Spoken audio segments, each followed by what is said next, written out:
মোদীর আগমনকে বাংলাদেশের জনগণ প্রত্যাখ্যান করেছিল এবং খোদ ভারতেও বিজেপি সরকারের বিরুদ্ধে তুমুল আন্দোলন চলতেছিল।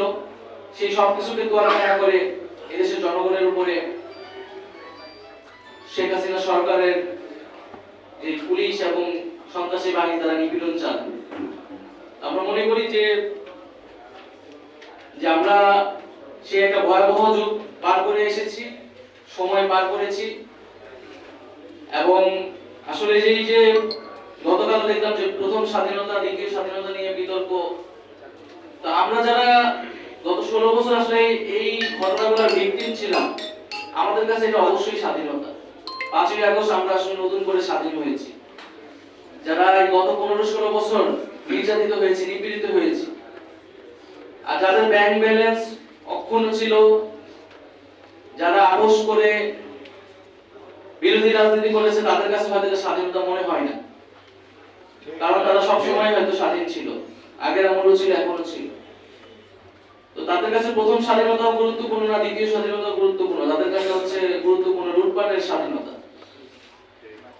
তো গত 16 বছরের 15 বছরের যে সকল নির্যাতিত মানুষ যারা নির্যাতিত হয়েছে, সেটা বিভিন্ন রাজনৈতিক দলের কর্মী থেকে শুরু করে নেতারা যারা রয়েছেন, সাধারণ মানুষ এবং বিভিন্ন সামাজিক বা ছাত্র আন্দোলনে নিপীড়ন চলেছে। আমরা মনে করি যে গত 16 বছরের এই নির্যাতিত যে পরিবারগুলো রয়েছে, যে শক্তিগুলো রয়েছে, শক্তিগুলো আমাদের সবসময় ঐক্যবদ্ধ থাকা প্রয়োজন।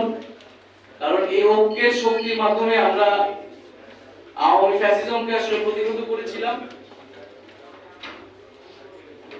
আমরা মনে করি যে জুলাই গণ অভ্যুত্থানের মধ্য দিয়ে আমরা একটি স্বাধীন সার্বভৌম পররাষ্ট্রনীতির সম্ভাবনা তৈরি হয়েছে বাংলাদেশে, এবং বাংলাদেশ একটি ভারসাম্যপূর্ণ মর্যাদা ভিত্তিক একটা পররাষ্ট্রনীতি মাধ্যমে পরিচালিত হবে, যেখানে দেশের জাতীয় স্বার্থ এবং জনগণের স্বার্থই প্রধান হিসেবে বিবেচিত হবে। সেই স্বার্থের ভিত্তিতে আমরা যে কোনো দেশের সাথে সম্পর্ক স্থাপন করতে চাই। আমাদের রাষ্ট্রীয় এবং জাতীয় পররাষ্ট্রনীতি আসলে সেই দিকে হওয়া উচিত। গত 16 বছরের যে আমাদের নতজানু অবস্থা থেকে আমাদের বের হয়ে এসেছি 5ই আগস্ট, এবং সেটা যাতে অক্ষুণ্ণ থাকে, ধারাবাহিকতা থাকে।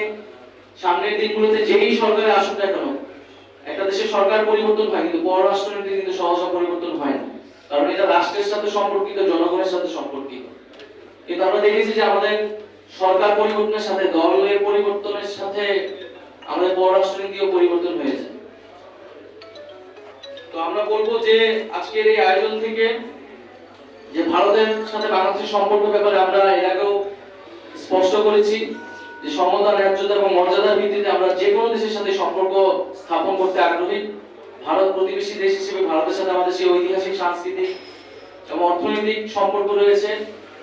আমরা সেটাকে কন্টিনিউ করতে চাই, বাংলাদেশ সেটা কন্টিনিউ করবে, এটা আমাদের প্রত্যাশা থাকবে। কিন্তু অবশ্যই সেটা সমতা এবং ন্যায্যতার